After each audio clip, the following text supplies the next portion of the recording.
Ketua Satgas COVID-19 Kabupaten Pali Junaidi Anwar menjelaskan, pihaknya mengambil langkah cepat memutus rantai penyebaran COVID-19 seperti posko terpadu akan berada di setiap kecamatan, dengan tujuan dapat lebih mudah memonitor pergerakan warga.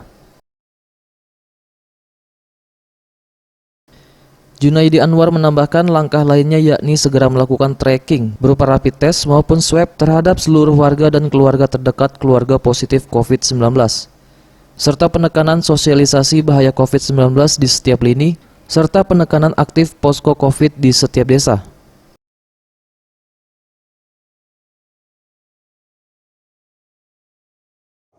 Mengambil langkah-langkah agar cepat memutus mata rantai COVID-19 di Kabupaten Pali.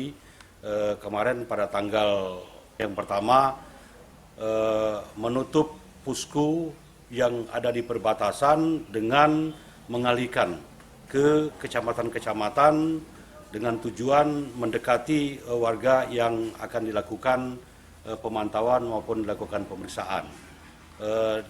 Setiap kecamatan kita dirikan pusko dan petugasnya tetap kita melakukan secara terpadu. Itu yang pertama.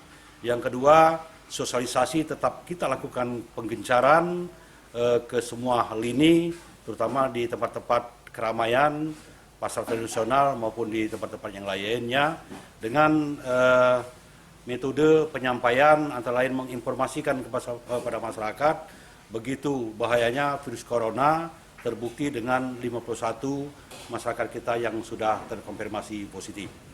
Selanjutnya posko-posko di desa juga kita giatkan kembali gunanya untuk memonitor, memantau terutama yang warga diisolasi secara mandiri. Tim Liputan, Sriwijaya TV.